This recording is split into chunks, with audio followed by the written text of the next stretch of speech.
Hi everyone, welcome back to become English champion YouTube channel and my name is Ankush. और आज इस video में जो हम स्टोरी पढ़ेंगे ये रियल लाइफ स्टोरी है और एक ऐसी पर्सनैलिटी की जो आपको इस वीडियो के एंड में पता चलेगी। अगर आपको मैंने अभी बता दिया तो इंटरेस्ट खत्म हो जाएगा, वो जो सस्पेंस है वो मर जाएगा। लेकिन मैं चाहता हूँ कि आप इस स्टोरी को पहले सुने, फिर आपको पता चलेगा कि ये स्टोरी किसकी है। तो आपके अंदर एक सेंस ऑफ रिस्पॉन्सिबिलिटी डेवलप होगी और वो जो भी पर्सनैलिटी है उनके बारे में आपकी जो मेंटल इमेज है वो और भी ज़्यादा निखर जाएगी। तो चलिए स्टोरी को शुरू करते हैं। और इस स्टोरी के अंदर काफ़ी अच्छे ग्रामेटिकल कॉन्सेप्ट्स यूज़ हुए हैं, वोकैब यूज़ हुई है, नरेशन यूज़ हुई है। तो चलिए मैं आपको पूरी स्टोरी रीड करके दिखाता हूँ। तो चलिए, तो स्टोरी यहाँ से स्टार्ट होती है। देयर वर अबाउट 70 साइंटिस्ट्स, कह रहे हैं कि लगभग 70 साइंटिस्ट थे। तो ये देयर का हमारा चैप्टर है। और अगर आप में से कोई भी स्टेप बाय स्टेप कोर्स करना चाहते हैं इंग्लिश का तो आप मेरा कोर्स ज्वाइन कर सकते हैं। नीचे आपको दिख रहा है ऐप डाउनलोड कौन सा ऐप डाउनलोड करना है, उसमें मेरा कोर्स है, उसको आप ज्वाइन कर सकते हैं, राइट। वहाँ से आपको ये सारे कॉन्सेप्ट समझ में आएंगे, फिर स्टोरी का बहुत बेनिफिट होगा। तो हम कह रहे हैं देयर वर अबाउट 70 साइंटिस्ट्स, लगभग 70 जो वैज्ञानिक है वो थे, वर्किंग जो काम कर रहे थे, on a very important project, एक बहुत ही इंपॉर्टेंट प्रोजेक्ट पर। ऑल ऑफ देम, कह रहे हैं कि सभी के सभी, वर रियली फ्रस्ट्रेटेड, वो सारे बहुत ही फ्रस्ट्रेटेड थे। फ्रस्ट्रेटेड आप जानते हैं, जब कोई किसी चीज़ से खिंच जाता है, चिढ़ जाता है, परेशान हो जाता है तो वो फ्रस्ट्रेट हो जाता है। तो all of them were really frustrated, वे सभी फ्रस्ट्रेटेड थे सचमुच। रियली मतलब सचमुच, फ्रस्ट्रेटेड यहाँ पर एक एडजेक्टिव का काम कर रहा है। क्यों फ्रस्ट्रेटेड थे? Due to the pressure of work, जो काम का प्रेशर था उसकी वजह से, एंड और क्या था, the demands of their boss, और उनके जो बॉस की डिमांड्स थी, मतलब मांग जो थी, और वर्क प्रेशर था, उनकी वजह से वो बहुत ज़्यादा सच में फ्रस्ट्रेटेड थे। और ये बॉस कौन था? तो काफ़ी अच्छी पर्सनैलिटी है। अभी तो सुनने में लग रहा है कि ये बड़ा खड़ूस होगा कोई, कि इसने प्रेशर दे रखा था, डिमांड इसकी बहुत थी इसलिए लोग फ्रस्ट्रेटेड थे। लेकिन बाद में समझ में आएगा आपको। फिर क्या हुआ आगे? बट लेकिन एवरीवन वाज लॉयल, हर कोई निष्ठावान था, वफादार था, फेथफुल था। लॉयल का मतलब होता है वफादार, निष्ठावान मतलब फेथफुल। सोचो कि कोई ऐसा बॉस होता है जिसके प्रति लोग फेथफुल हो, बहुत कम होते हैं। तो he is one of them. तो he was one of them, क्योंकि अभी उनकी डेथ हो चुकी है। तो but everyone was loyal to him, हर कोई उनके प्रति लॉयल था। And did not think of, और उन्होंने नहीं सोचा, क्विटिंग द जॉब, उस जॉब को छोड़ने का। अब यहाँ से आप वर्ड याद कर लें। सबसे पहले फ्रस्ट्रेटेड, ठीक है, तंग हो जाते हैं जो बहुत ज़्यादा। और लॉयल इज़ फेथफुल, निष्ठावान, वफादार।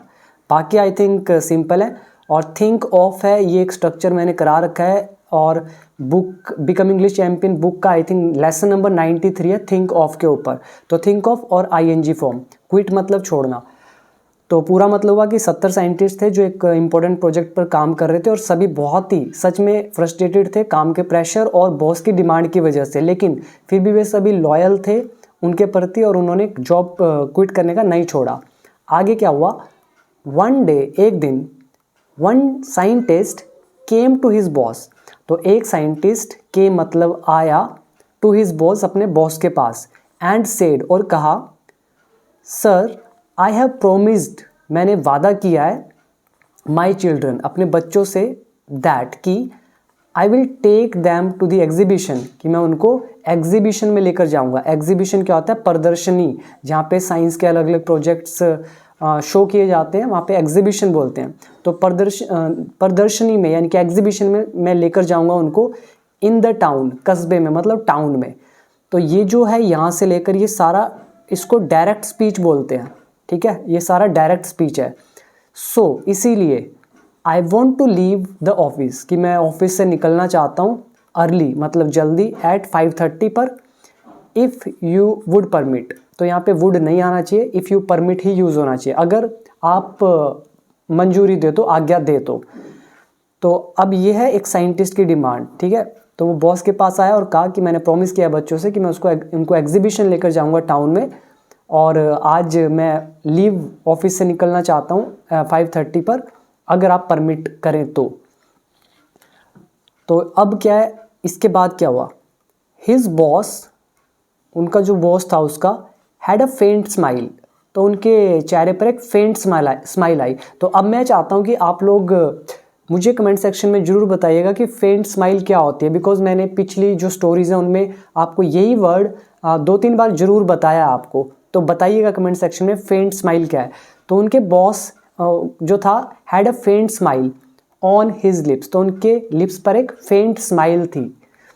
व्हेन ही आस्क्ड, जब उन्होंने पूछा, ठीक है, तो व्हेन ही आस्क्ड, जब उसने पूछा, तो उसके चेहरे, बॉस के चेहरे पर क्या थी, लिप्स पर क्या थी, एक फेंट स्माइल थी। उन्होंने क्या बोला, okay today you are permitted, मतलब ओके आज तुम्हें मंजूरी दी जाती है। अब ये जो परमिटेड है दिस इज वर्ब की थर्ड फॉर्म एंड यू यहाँ पर है ऑब्जेक्ट, तो यू आर परमिटेड, तुम्हें इजाज़त यानी कि मंजूरी दी जाती है, आज्ञा दी जाती है, to leave the office early, office से जल्दी निकलने की। तो अब देखिए ये पैसिव वॉइस यूज़ हो रहा है, यहाँ पे वांट टू का यूज़ हुआ, ये प्रेजेंट परफेक्ट यूज़ हुआ, ये थिंक ऑफ का स्ट्रक्चर है, ये सारी नरेशन है, ये विल का स्ट्रक्चर है, ये पास्ट इंडेफिनिट है, कितने सारे स्ट्रक्चर यहाँ यूज़ होंगे। तो इसके बाद अब क्या हुआ, उन्होंने परमिशन दे दी कि आज तुम्हें परमिशन दे दी जाती है। Now the scientist started working, अब साइंटिस्ट ने काम करना शुरू कर दिया। This is past indefinite, start के बाद हम आईएनजी फॉर्म हमेशा लगाते हैं, तो उसने काम करना शुरू कर दिया। And continued to work after lunch, और लंच के बाद भी उसने काम करना जारी रखा। कंटिन्यूड मतलब जारी रखा, टू वर्क काम करना, आफ्टर लंच लंच के बाद भी। ही वॉज सो एब्जॉर्ब्ड, अब मैंने आपको 2-3 दिन पहले डेली यूज सेंटेंस कराए थे, उसमें एक वर्ड आया था ना एब्जॉर्ब्ड, तो ये वहीं पर यहाँ पे भी आप देख सकते हो। ही वॉज सो एब्जॉर्ब्ड, वो इतना मगन था, डूबा हुआ था, इन हिज वर्क, अपने काम में, दैट की ही फॉरगॉट, वो भूल गया, वट जो ही हैड प्रोमिस्ड, उसने प्रॉमिस किया था, हिज चिल्ड्रन, अपने बच्चों से, और that he had taken his boss permission, और ये भी भूल गया कि उसने अपने बॉस की परमिशन ली थी, टू लीव अर्ली, जल्दी निकलने की। तो ये हमारा स्ट्रक्चर है सो एंड दैट का, ठीक है। इतना और की, एक होता है सो दैट इकट्ठा ताकि के लिए, एक होता है सो और दैट इतना और की के लिए। तो वो पूरा चैप्टर मैंने करा रखा है वर्कबुक पार्ट 3 के अंदर, तो कोर्स के अंदर से आप पढ़ लीजिएगा, वीडियो भी गिवन है। तो वो इतना मगन था अपने काम में कि दैट, कि वो भूल गया, व्हाट ही हैड प्रोमिस्ड, कि उसने क्या प्रॉमिस किया था अपने बच्चों से, एंड दैट, और दैट, और ये भी कि उसने परमिशन ली थी, he had taken his boss permission. तो यहाँ पे अपोस्ट्रोफ एस नहीं आएगा, ठीक है, बॉस का परमिशन टू लीव अर्ली, जल्दी निकलने की। अब क्या हुआ, when he remembered these things, तो व्हेन ही रिमेंबर्ड इज, जब उसको याद आई ये चीज़ें, हिज आइज मूव्ड, उसकी जो आंखें थी वो हिली, टू दी वॉल क्लॉक, मतलब घड़ी को देखा उसने, जस्ट अबव हिज हेड, जो उसके सिर के ऊपर थी। तो ये हमारा पास्ट कॉम्बिनेशन है, ठीक है, व्हेन और पास्ट इंडेफिनिट, और ये अकॉर्डिंग टू टेंस। तो जब उसको याद आया ये सारी चीज़ें, तो उसने अपनी आंखों को कहाँ पे मूव किया, वॉल की तरफ, वॉल क्लॉक, घड़ी पर, दीवार वाली घड़ी पर, जो कि उसके सिर के जस्ट अबव हिज हेड, मतलब उसके सिर के जस्ट ऊपर थी। अब क्या हुआ, ओ नो ही मरमर्ड, मरमर मतलब क्या होता है, बड़बड़ाना, तो ओ नो ही मरमर्ड, वो बड़बड़ाया कि ओ नो, बिकॉज, अब बड़बड़ाया क्यों वो, इट वॉज ऑलरेडी 8:30, 8:30 बज चुके थे, जबकि उसने प्रॉमिस किया था 5:30 का, तो it was already 8:30। He was sure that, वो पक्का था, मतलब श्योर था कि हिज वाइफ वुड टेल, उसकी वाइफ बताएगी ऑल काइंड्स ऑफ थिंग्स, मतलब इसका मतलब क्या होता है, tell all kinds of thing मतलब होता है खरी खरी सुना देना, वो कुछ कुछ सुनाएगी। तो वो श्योर था कि उसकी wife would tell all kinds of thing, मतलब सुनाएगी उसको, and the children would be unhappy, और बच्चे अनहैप्पी होंगे विद हिम, उससे, for not keeping his words, अपना वादा पूरा न करने के लिए। तो यहाँ पे आप देखिए ये जो सेंटेंस है दिस इज इन पास्ट, तो इसीलिए यहाँ पे विल का कर दिया वुड, यहाँ पे विल बी की बात नहीं हो रही है, हम प्रेजेंट की बात कर रहे हैं कि वुड बी अनहैप्पी, वो अनहैप्पी होंगे, प्रेजेंट में होंगे, फ्यूचर में नहीं, क्योंकि घटना घट चुकी है। और किसके लिए अनहैप्पी होंगे? For not keeping his word, अपनी जो वादा था, वर्ड मतलब अपनी बात, अपना वादा, उसको कीप मतलब न रखने के लिए। हम बोलते हैं keep your promise, keep your word, इसका मतलब अपना वादा पूरा करो। तो अब क्या हुआ? ही पैक्ड अप हरीडली, तो उसने वो जो सामान जो भी था उसका, उसको पैकअप किया। हरीडली मतलब जल्दी से। And peeped into his boss cabin, अपने बॉस के कैबिन में उसने झांका। अब यहाँ पे वर्ड याद कर लो, पीप मतलब झांकना, पीप इनटू मतलब किसी के वहाँ पे झांकना, हरीडली का मतलब होता है तेजी से। और आई थिंक बाकी जो वर्ड हैं, एब्जॉर्ब्ड इन, ये एक स्ट्रक्चर है, डूबा हुआ, ये एडजेक्टिव का काम करता है। और रिमेंबर मतलब याद आना, मरमर मतलब बड़बड़ाना, और कीप वर्ड्स मतलब अपना वादा पूरा करना। और बाकी आई थिंक आपको वर्ड आते होंगे। तो चलिए, अब क्या हुआ? ही वॉज नॉट देयर, तो जब उसने हरीडली पैक किया सामान और पीप इनटू किया बॉस के कैबिन में, तो he was not there, boss वहाँ पे नहीं था। He left the office then, फिर वो ऑफिस से चला गया। तो ही लेफ्ट, लीव की second form left, past indefinite. तो अब देखिए हो रहा है ना सस्पेंस की अब होगा क्या। तो अभी देखना, आपको लास्ट में और भी अच्छा लगेगा स्टोरी को सुन के। अब स्केयर्ड मतलब डरे हुए। ही एंटर्ड हिज हाउस, उसने अपने घर में प्रवेश किया। This is past indefinite. He was feeling guilty, तो उसको बड़ी गिल्टी महसूस हो रही थी, यानी कि एक तरह से बुरा लग रहा था उसको। किस लिए लग रहा था? For having disappointed the children, मतलब बच्चों को निराश करने की वजह से। तो ये हैविंग प्लस थर्ड फॉर्म। परसों डेली यूज सेंटेंस आए थे जहाँ पे मैंने आपको having denied, he denied having broken the window, he denied having stolen the purse, इस तरह के सेंटेंस कराए थे। तो यहाँ पे देखिए हैविंग थर्ड फॉर्म, ठीक है, वही सेम स्ट्रक्चर यूज हुआ है। तो स्केर्ड, डरे हुए, उसने घर में प्रवेश किया। वो गिल्टी महसूस कर रहा था, past continuous, for having disappointed the children, मतलब बच्चों को नाराज करने के बाद। He found his wife sitting in the drawing room, तो उसने पाया अपनी वाइफ को कहाँ पे बैठे हुए? ड्राइंग रूम में। तो ये हमारा स्ट्रक्चर है, वर्कबुक पार्ट 1 में किया था, सी, कैच, हर्ड और फाउंड वाला। तो फाउंड, समवन और आईएनजी फॉर्म। देख लो सारे के सारे स्ट्रक्चर यूज हो रहे हैं, और मुझे नहीं लगता कि एक भी ऐसा कॉन्सेप्ट यहाँ पे होगा या पूरी इंग्लिश में होगा जो मैंने आपको ना सिखाया हो अपने कोर्स में। इसीलिए मैं आपको बार बार बोलता हूँ कि आप वहाँ से ज़रूर सीख लें, आप भी खुद पढ़ पाएंगे स्टोरीज़। तो he found his wife sitting, उसने अपनी वाइफ को बैठे हुए पाया इन द ड्राइंग रूम में, जैसे आप ये देख रहे हैं।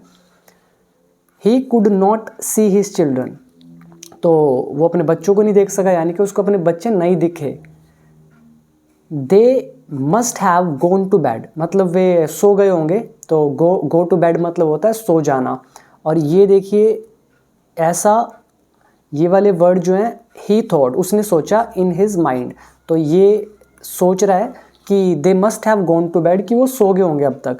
ये हमारा स्ट्रक्चर है, must have, may have, might have, part 1 में किया था, लेसन नंबर 19 या 20 होगा, देख लेना। तो उसने मन में सोचा कि वो सो गए होंगे। ही साइलेंटली सेट, वो साइलेंटली मतलब चुपचाप से, सेट बैठ गया, ऑन द सोफ़ा पर, and weighted for his wife, और वेट किया अपनी वाइफ का, टू स्टार्ट शाउटिंग, उसके चिल्लाने का। तो सोफे पे बैठ गया और अभी वेट कर रहा है अपनी वाइफ का कि वो मुझ पे चिल्लाएगी। तो waited for his wife to start shouting, shout मतलब चिल्लाना। इसके बाद व्हाट हैपेंड, बट लेकिन, ही वॉज स्टर्न्ड, वो हैरान हो गया। स्टर्न्ड मतलब हैरान होना, आश्चर्यचकित होना, बाय हर बिहेवियर, उसके बिहेवियर से। तो कह रहे हैं लेकिन वो आश्चर्यचकित हो गया उसके बिहेवियर से, उसके व्यवहार से, क्योंकि उसने उसको डांटा नहीं। अब सोचिए अभी हुआ क्या होगा इनके साथ। Would you like to have a cup of coffee, क्या आप एक कप कॉफ़ी लेना चाहोगे? और या would like to have dinner straight away, या सीधा डिनर करना चाहोगे? स्ट्रेट अवे मतलब बिल्कुल सीधा सीधा।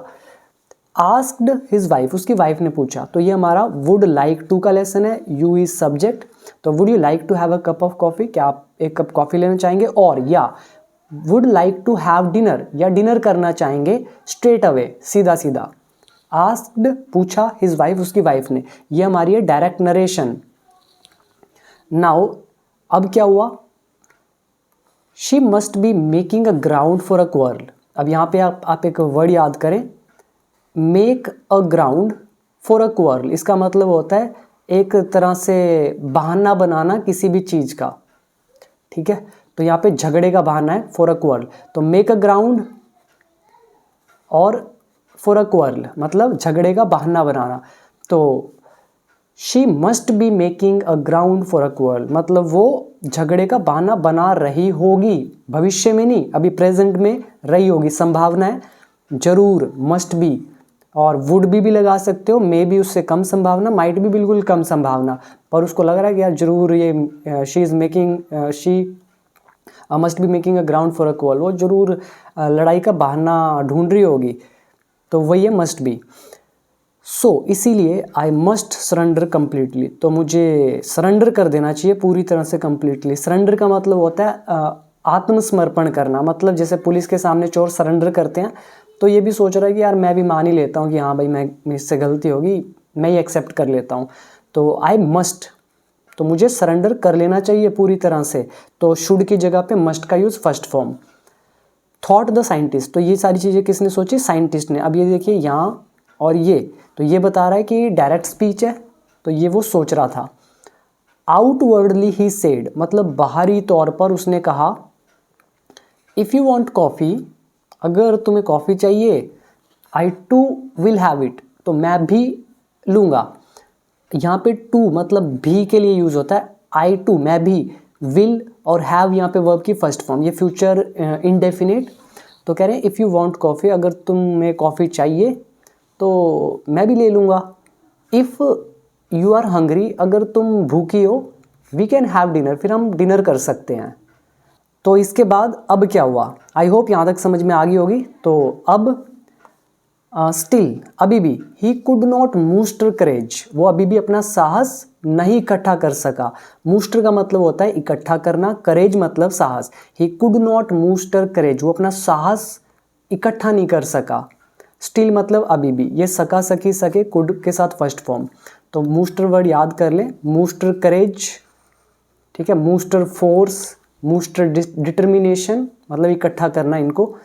तो स्टिल अभी भी वो अपना जो करेज था, साहस था, वो इकट्ठा नहीं कर सका। किस चीज़ का साहस, टू आस्क अबाउट चिल्ड्रन, बच्चों के बारे में पूछने का। If they had gone to bed, कि क्या वो बिस्तर पे चले गए हैं, मतलब क्या वो सोने चले गए हैं। अब आप यहाँ पे सोचिए, इफ़ का यूज़ हुआ, यहाँ पे हैड का यूज़ हुआ, ऐसा क्यों हुआ, क्योंकि अगर उसके माइंड में आया होगा तो यही बोला होगा ना, हैव द चिल्ड्रन हैव या दे गॉन टू बेड, क्या वो सोने चले गए हैं। अब हम इनडायरेक्ट में इसको बोल रहे हैं, तो इनडायरेक्ट में प्रेजेंट परफेक्ट किस में बदलेगा, पास्ट परफेक्ट में, इसीलिए हमने हैज़ हैव का क्या कर दिया, हैड कर दिया। और हम जब डू डज से क्वेश्चन स्टार्ट होता है, मतलब क्या वाले सेंटेंस नरेशन में हमने किया है, तो हम इफ़ या वेदर का यूज़ करते हैं। तो still he could not muster courage to ask about children whether या if they had gone to bed, तो वो साहस इकट्ठा नहीं कर सका बच्चों के बारे में पूछने का कि क्या वो सो गए हैं। तो ये इनडायरेक्ट नरेशन बहुत आसान है गाइज, उनको मुश्किल लग रहा होगा जिन्होंने इंग्लिश को नहीं सीखा, एंड जो मेरे स्टूडेंट्स हैं हो नहीं सकता उनको समझ में ना आए, ये मेरी गारंटी है, आई एम 100% श्योर। तो अब क्या हुआ, अब यहाँ पर भी किसी के कहे हुए वर्ड हैं, ऑल राइट मतलब सही, ठीक है, we shall have a cup of coffee now, कि अभी हम एक कप कॉफ़ी पियेंगे। सेड इज़ वाइफ, उसकी वाइफ ने कहा। अब यहाँ पे वी के साथ शैल का यूज़ हुआ, जैसे कि हम ओल्ड इंग्लिश में यूज़ करते थे, आज भी कर लेते हैं ऑफिशियल राइटिंग में, आई और वी के साथ शैल, तो ये future indefinite. Have a cup, have मतलब लेना, तो वर्ब की फर्स्ट फॉर्म। तो अभी हम एक कप कॉफ़ी लेंगे, उसकी वाइफ ने कहा। और क्या कहा, वी शैल हैव डिनर, और हम डिनर करेंगे, व्हेन जब, चिल्ड्रन रिटर्न जब बच्चे आ जाएंगे। अब आप ये सोचो कि यहाँ पे व्हेन चिल्ड्रन विल क्यों यूज़ नहीं किया, विल, अगर आपको याद है तो मैंने आपको फ्यूचर कॉम्बिनेशन कराया था, मैंने आपको बताया था कि व्हेन के साथ जो भी सेंटेंस होता है वहाँ पे विल का यूज़ नहीं होता, इसीलिए ऊपर एक सेंटेंस आया था जहाँ वुड लगा था, मैंने कहा वहाँ पे वुड नहीं आएगा, दैट्स द रीज़न। तो हम डिनर करेंगे जब बच्चे आ जाएंगे, राइट, व्हेन चिल्ड्रन रिटर्न। अब बच्चे कहाँ जा रखे हैं वो सोच रहा होगा, वेयर हैव द चिल्ड्रन गोन, बच्चे कहाँ गए हुए हैं, तो दिस इज प्रेजेंट परफेक्ट। और direct narration, the scientist asked, scientist ने पूछा, इन अ लो वॉइस, लो वॉइस में मतलब धीमी आवाज़ में, नॉट वांटिंग, न चाहते हुए, टू स्टार्ट एनीथिंग अनप्लेजेंट, कि कुछ भी ऐसा अनप्लेजेंट ना हो जाए, मतलब झगड़ा वगैरह ना हो जाए या फिर बहस बसाई ना हो जाए।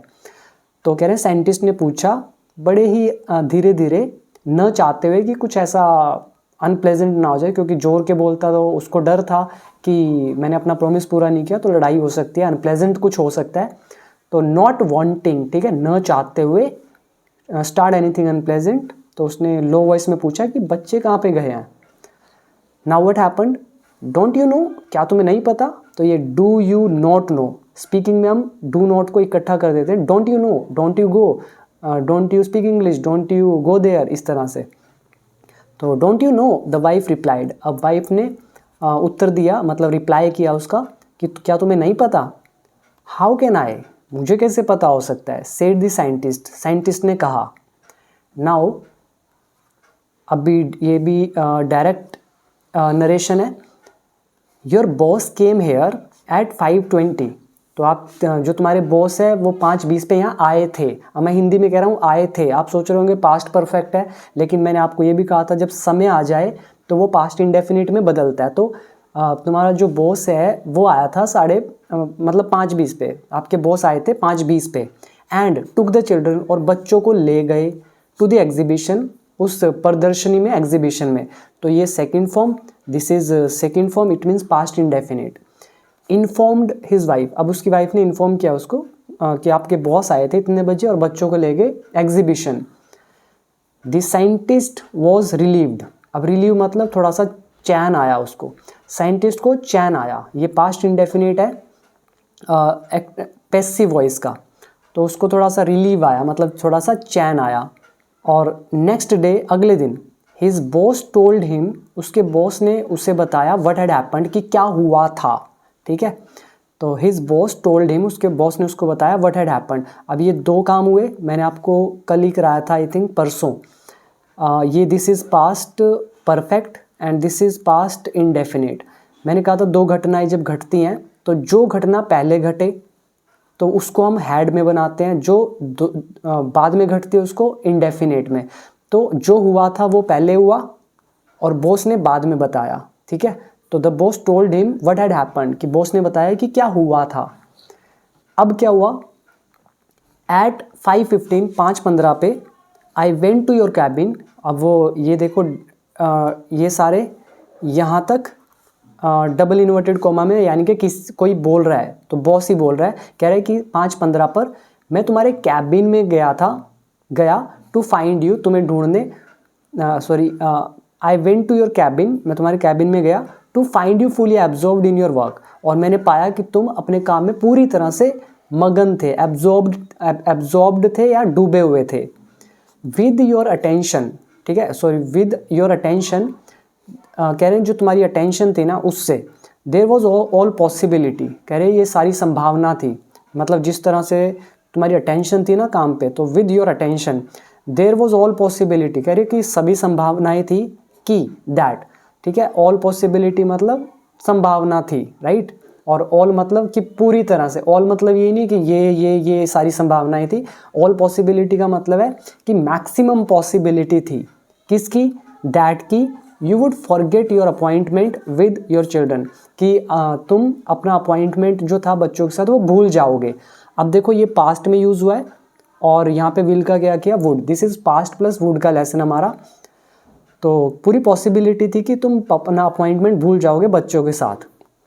सो इसीलिए आई थॉट, मैंने सोचा या मुझे लगा, इट्स बेटर मतलब अच्छा होगा, to take upon myself the responsibility, कि ये जो रिस्पॉन्सिबिलिटी है ना मैं खुद पर ले लेता हूँ। तो take upon myself the responsibility मतलब मैं ये जो जिम्मेदारी है खुद पे ले लेता हूँ, ऑफ, कौन सी, taking your children to the exhibition, तुम्हारे बच्चों को एग्जीबिशन में ले जाने की। तो यहाँ से मतलब हुआ सो इसीलिए मुझे लगा कि अच्छा होगा कि मैं रिस्पॉन्सिबिलिटी जो है ये तुम्हारे बच्चों को एग्जीबिशन में ले जाने की खुद पे ले लेता हूँ। They must not be deprived of, वे वंचित नहीं होंगे, right. They must not be deprived, deprive का मतलब होता है वंचित हो जाना, मतलब किसी से उसका हक छीन लेना। They must not be deprived, वे वंचित नहीं होंगे ऑफ देयर अपॉइंटमेंट, उनका जो ये अपॉइंटमेंट था इससे, ओनली बिकॉज, केवल इसलिए कि you were doing some important work in the office, कि तुम कोई इम्पॉर्टेंट वर्क कर रहे थे ऑफिस में। तो अब आया आपको समझ में कि बच्चे जो उनका अपॉइंटमेंट था उससे वो वंचित नहीं होंगे सिर्फ इसलिए कि तुम बिजी थे काम में ऑफिस में, इसीलिए। तो मैंने अपनी रिस्पॉन्सिबिलिटी समझ के उसको अपने हाथ में ले लिया और बच्चों को लेके गया वहाँ पे।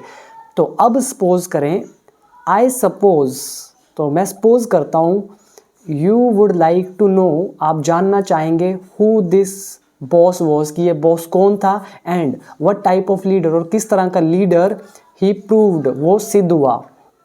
Well, he was none other than doctor APJ Abdul Kalam, right. तो अब आपको समझ में आया होगा, he was none other than doctor APJ Abdul Kalam, मतलब वो अब्दुल कलाम के अलावा कोई और नहीं थे। हिज लीडरशिप क्वालिटीज़, उनकी जो ये लीडरशिप क्वालिटीज़ हैं, टुक हिम, उनको ले गई, टू जिनीत, मतलब ऊंचाइयों पर, जिनीत मतलब होता है टॉप, पिनैकल, तो उनको जिनीत पर ले गई। एंड और he rose to the highest post, और वो रोज राइजन मतलब उदय होना, उठना, and he rose to the highest post, और वो सबसे ऊंची पोस्ट पर स्थापित हुए इन द कंट्री, देश में। कौन सी post? The president of India. I hope कि आपको अब समझ में आया। तो जिन्होंने ये गलती करी कि पहले ही जान लूँ कि नाम वो कौन था, कौन बंदा है, कौन पर्सनैलिटी है जिसकी ये स्टोरी है, कई लोगों ने की होगी शायद कोशिश कि एंड में देख लेते हैं पहले स्टोरी को, उनका जो सस्पेंस है ना वो मर गया, वो जो फीलिंग जनरेट होनी थी ना वो उनकी मर गई। लेकिन जिन्होंने मेरी बात मानी और ये नाम नहीं सुना था, पहले स्टोरी सुनी फिर नाम सुना, तो उनके अंदर एक अलग से भावना, एक अलग से रिस्पेक्ट और बढ़ गई होगी APJ अब्दुल कलाम को लेकर। तो it was just a fantastic story. I hope you learned at least a sense of responsibility, मतलब एक रिस्पॉन्सिबिलिटी की भावना। तो that is called a leader, मतलब रिस्पॉन्सिबिलिटी लेना ही एक लीडर की क्वालिटी होती है। तो स्टोरी कैसी लगी मुझे कमेंट में जरूर बताइएगा, और एक फेंट स्माइल किसको बोलते हैं मैंने आपसे पूछा है, नीचे कमेंट सेक्शन में जरूर बताइएगा। एंड अगर आप में से कोई भी स्टेप बाय स्टेप इंग्लिश सीखना चाहते हैं तो आप बिकम इंग्लिश चैंपियन ऐप को डाउनलोड कर लें प्ले स्टोर से, और उसमें मेरा 1 ईयर का कोर्स है जिसका प्राइस है 599, मतलब 599 रुपीज़ ओनली, और इसमें आप पूरी इंग्लिश स्टेप बाय स्टेप सीख सकते हैं। तो इस स्टोरी में भी कुछ ऐसा नहीं था जो मैंने आपको नहीं पढ़ाया, A to Z concept cover किए हैं विद एग्जाम्पल्स, राइट। तो आई होप आपको वीडियो पसंद आई होगी, स्टोरी भी अच्छी लगी होगी। कमेंट सेक्शन में एटलीस्ट जरूर बताइए, और इस स्टोरी को शेयर जरूर करें। एंड गाइज लाइव क्लासेस भी चल रही है 7 to 8 यूट्यूब पर, तो जब तक चल रही हैं आप फ़ायदा उठा सकते हैं 7 to 8। एंड एक चीज़ और रह गया, नीचे मॉरल रह गया, इसको पढ़ लेते हैं।